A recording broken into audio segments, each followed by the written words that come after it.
بسم اللہ والصلاۃ والسلام علی رسول اللہ صلی اللہ علیہ وسلم۔ سورہ نحل آیت نمبر 90۔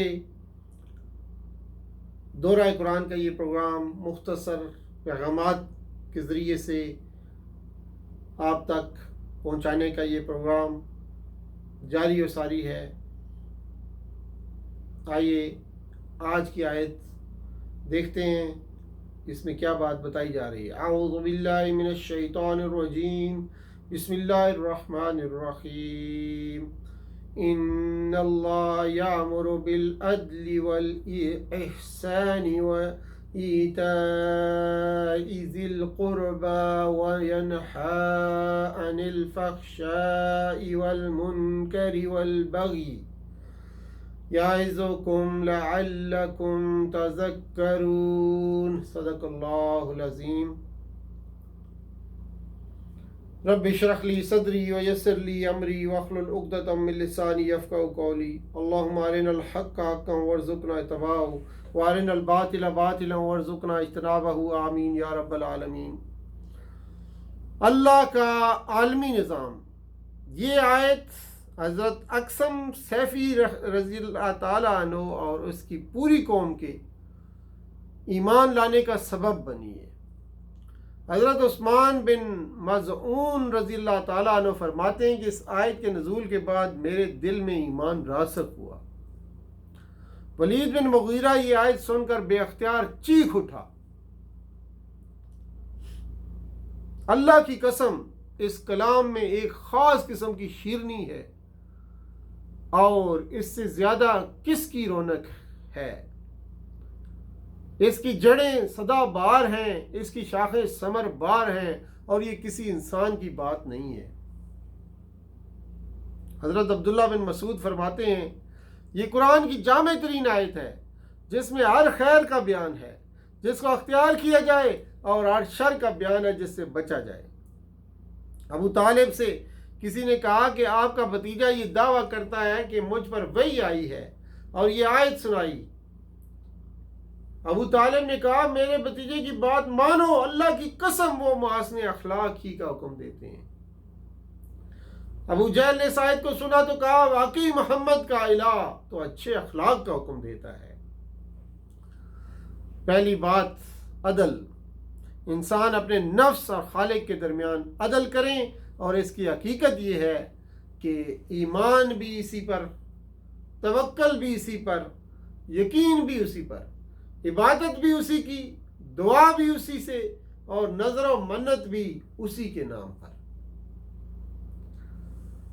ایمان و یقین کی زندگی عدل کی زندگی ہے، توحید عدل ہے، اور شرک ظلم ہے۔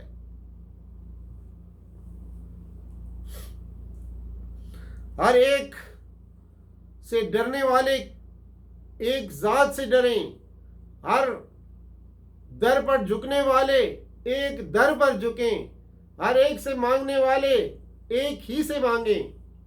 انسان اللہ تعالیٰ کے حق کو اپنے حفظ نفس پر اور اس کی رضا جوئی کو اپنی خواہشات پر مقدم جانے،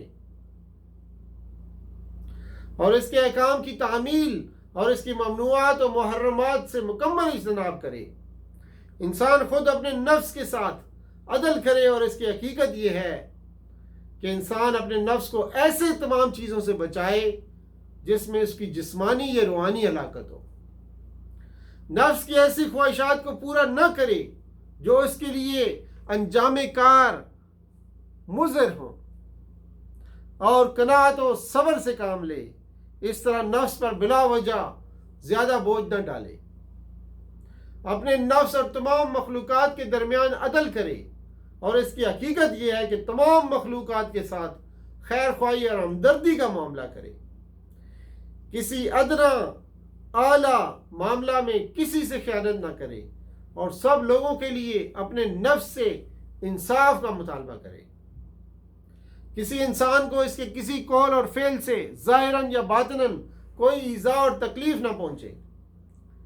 اسی طرح ایک عدل یہ ہے کہ جب دو فریق اپنے کسی معاملہ کا محاکم اس کے پاس لائیں تو فیصلہ میں کسی طرف میلان کیے بغیر حق کے مطابق فیصلہ کرے.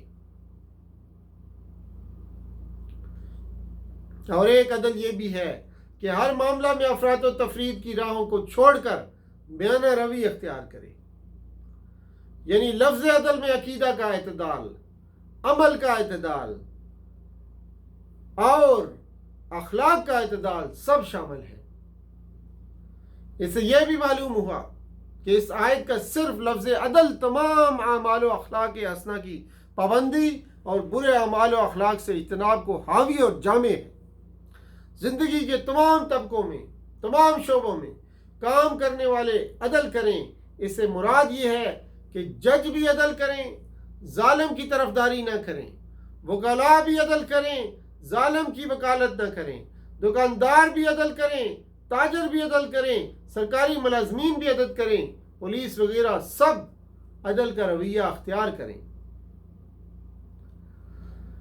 دوسری چیز جو یہاں بتائی جا رہی ہے، دوسری چیز احسان ہے. احسان کے لغوی معنی اچھا کرنے کے ہیں اور اس کی دو قسمیں ہیں. ایک یہ کہ اپنے کسی فعل یا خلق و عادت کو اپنی ذات میں اچھا اور مکمل کرے، اور یہ عام ہے. عبادات کو اچھا کرنا، اعمال و اخلاق کو اچھا کرنا اور معاملات کو اچھا کرنا. حضرت جبرائیل علیہ السلام کی مشہور حدیث میں خود رسول اللہ صلی اللہ علیہ وسلم نے احسان کے جو معنی ہیں وہ بیان فرمائے ہیں.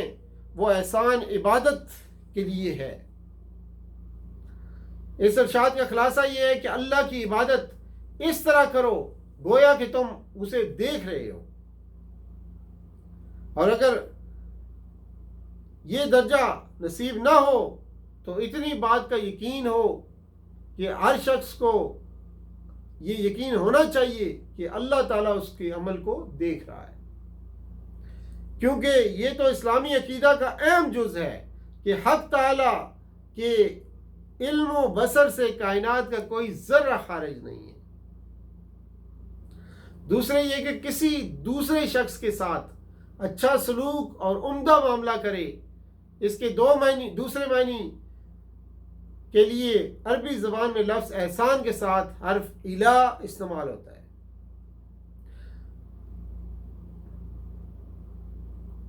جیسے آیت میں آیا ہے. خلاصہ یہ کہ احسان میں عبادت کا احسان بھی داخل ہے اور تمام اعمال، اخلاق اور عادات کا احسان بھی شامل ہے. یعنی ان کو مطلوبہ صورت کے مطابق بالکل صحیح اور درست کرنا بھی داخل ہے. اسی طرح تمام مخلوقات کے ساتھ اچھا سلوک کرنا بھی داخل ہے، خواہ وہ مسلمان ہو یا کافر ہو، انسان ہو، حیوان ہو، جمادات ہو. امام قرطبی رحمۃ اللہ علیہ نے فرمایا کہ جس شخص کے گھر میں اس کی بلی کو اس کی خوراک اور ضروریات نہ ملیں اور جس کے پنجرے میں بند پرندوں کی پوری خبر گیری نہ ہوتی ہو، وہ کتنی عبادت کرے محسنین میں شمار نہیں ہوگا.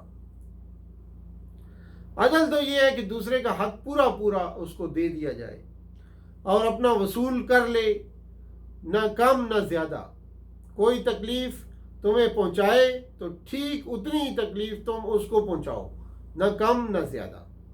اور احسان یہ ہے کہ دوسرے کو اس کے اصل حق سے زیادہ اور خود کو اپنے حق میں چشم پوشی سے کام لو کہ کچھ کم ہو جائے تو خوشی قبول کر لو. اسی طرح دوسرا کوئی تمہیں ہاتھ یا زبان سے ایذا پہنچائے تو تم برابر کا انتقام لینے کی بجائے اس کو معاف کر دو، بلکہ برائی کا بدلہ بھلائی سے دو. اسی طرح عدل کا حکم تو فرض اور واجب کے درجہ میں ہوا اور احسان کا حکم نفلی اور تبرع کے طور پر ہوا. ذوی القربہ کے حقوق کی ادائیگی کے بارے میں کہ ذوی القربہ کے معنی رشتہ دار، ذی رحم، خواہ وہ دور کا ہو یا قریب کا ہو. اور ایتاء ذی القربہ کے معنی یہ ہیں کہ رشتہ داروں کو اس کا حق دیا جائے، جس میں سب سے پہلے صلہ رحمی یعنی رشتہ قائم رکھنے کا حق ہے۔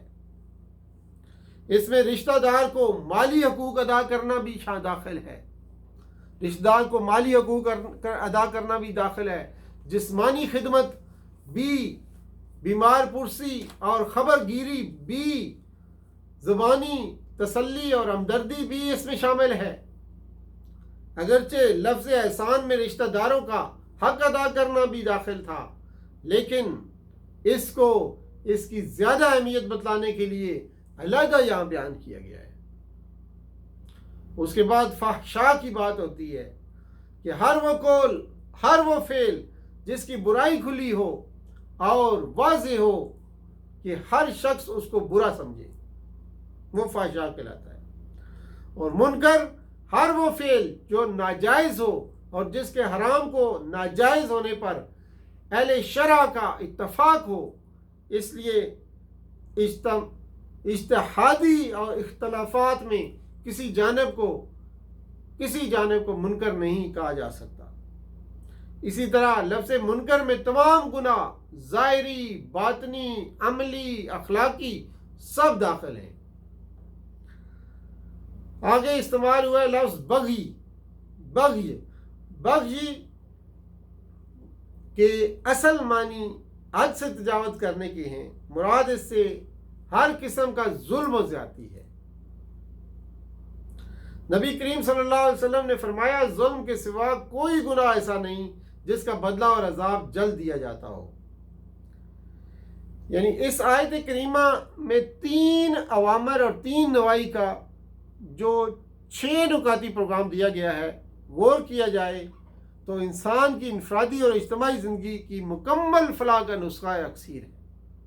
چنانچہ فرمایا، ان اللہ یامر بالعدل والاحسان وایتاء ذی القربى وینہی عن الفحشاء والمنکر والبغی یعظکم لعلکم تذکرون۔ صدق اللہ العظیم۔ وآخر دعوانا ان الحمد للہ رب العالمین، وصلی اللہ تعالی علی خیر خلقہ محمد وعلی آلہ واصحابہ اجمعین، والسلام علیکم ورحمۃ اللہ وبرکاتہ۔